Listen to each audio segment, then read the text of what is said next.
What's a good word, everyone? It's your boy DKB here. I just want to say thanks for all the support. The channel's been steadily growing, and the number you see below, you can drop a text, shoot a voicemail, any ideas, topics, collabs, etc. you guys want to see. I'll include them in future videos and live streams, and I'll catch you again. Be easy.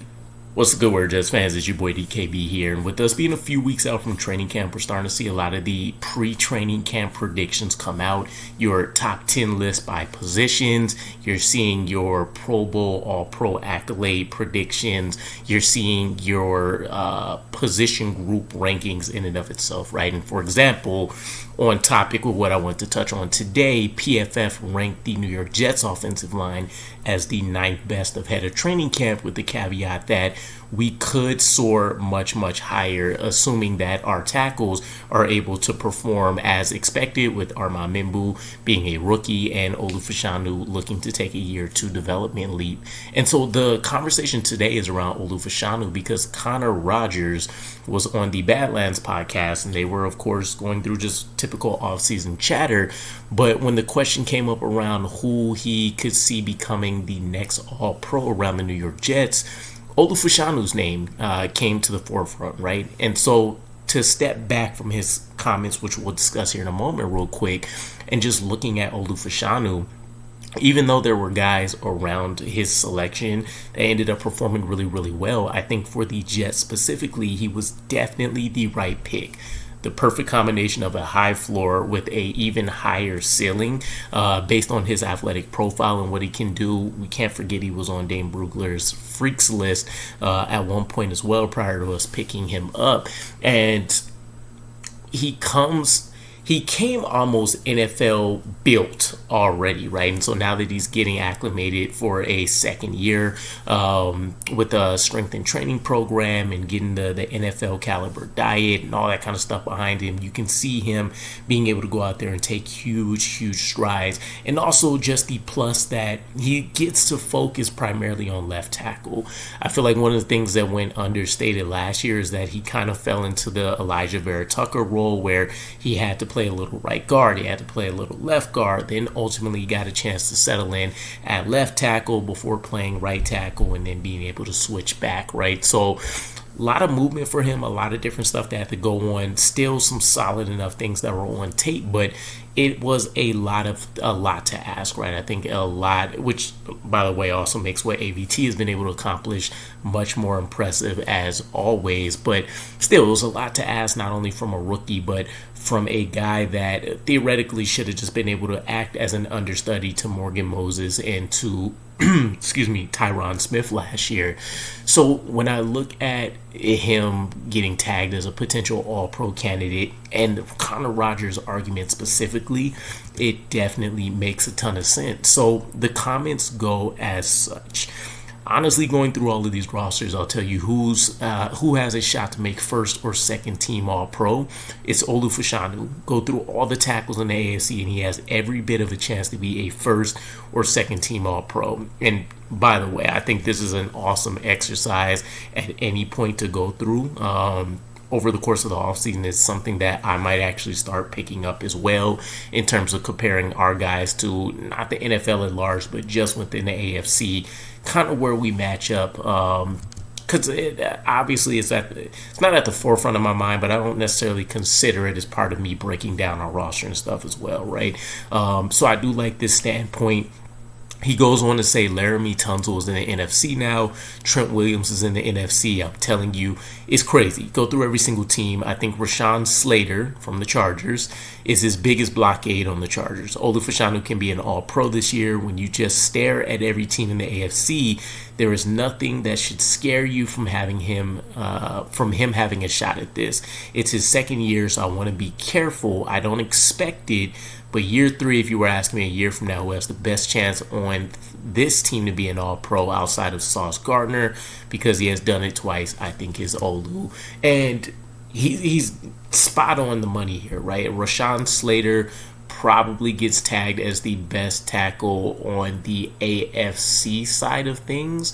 I'm trying to think who comes to top of the mind elsewise that might be out there, and I can't really think of anybody because they all tend to be on the NFC, right? So you have the lack of top tier proven guys, right? And I'll probably flash a list of who made All-Pro last year just for comparison's sake.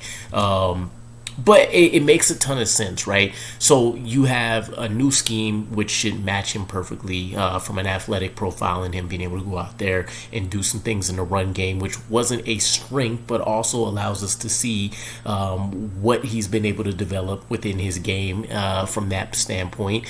He's had all offseason to just purely focus on one position. He's going to be the man, so now he doesn't it's not like Tyron Smith took up a ton of snaps during the offseason, but you don't have guys eating into your snaps either. And now you also get that opportunity to work on your leadership capabilities within that team as well, where right now we'll probably say AVT is still going to be that guy, and then it's probably going to be Joe Tippmann, just with the nature of the center generally being the one that handles the protection calls and working with the quarterback. But Olu Fashanu can be that next up candidate for this, right? And there's going to be a reason why Armand Mimbu is looking to pick his brain a little bit after what he went through last year and trying to help him minimize the rookie wall and all of those different things. But when you look at just the fact there's an opportunity there, there's not a ton of clear roadblocks in his way. You look at how you expect this team to operate. It shouldn't have him in a position where he's having to go out there and operate in pass protection. 80% of the time he can go out there and try to dictate the game, and then he's naturally just a very effective pass blocker. And whether it's Jets X Factor, whether it's you doing your own breakdowns, or whether it's the numerous articles just kind of tracking his progress, you can see that he made strides in season, which is always one of the best indicators, right? You don't really want, when you're looking at things in a sample size or a snapshot view, you don't want to just see kind of glimpses here and there. You like to see stretches of play. And then at that point, you can say that we can imagine this can be a little bit more consistent. So I'm very, very hyped, right? Now, I think it's definitely a safe bet to say that year 3, you could see that All-Pro accolade, but could he not be one of the best 4 tackles when it's all said and done this year? I wouldn't say that is out of the realm of things, right? And the sooner that we could see that come to fruition, obviously the better for us. It's going to put us in a very advantageous situation, but let me know what you guys think, right? I think obviously a lot of the hype is going to be on Armand Mimbu right now. Joe Tippmann has looked like a top 10 center, as we've talked about. John Simpson is studs all over the place, right? And not even future sight, but when you look at the just current landscape of the NFL, undoubtedly the Cowboys have been the at the top of the totem pole when it comes to consistency with churning out and developing talent on the offensive line. So from a development standpoint, you like us to be able to follow something like that.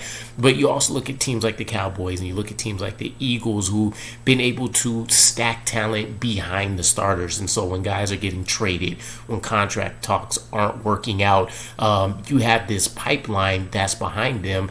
And one of the best pieces is that if we hit on not only Olu, but also on Armand Mimbu, you don't really have to worry about those conversations whatsoever for potentially at least the next 3 years or so. And then, of course, even longer if you can iron out some extensions and make that kind of a smooth transition. So this would be a situation where, honestly, when you talk about highlighting guys like Leander Wigan, right, who may be able to moonlight at tackle, or you're talking about your Carter Warrens as your developmental guys and all that kind of stuff, a lot of that becomes a lot less necessary. You still want that backup that can come in and hopefully give you some starter level performances, but right now we're in a really, really good place. Honestly, I think for as much as we've said, hey, we can have a top 10 line, etc., the floor for this team looks extremely, extremely high. And then at that point, you're just hoping that we can maximize just based on the talent that we have around them, which would be the skill position players,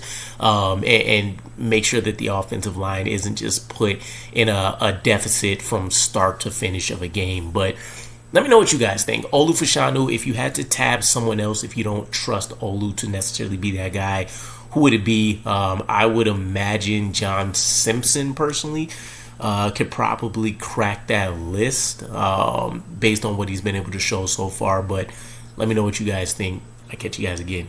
Peace.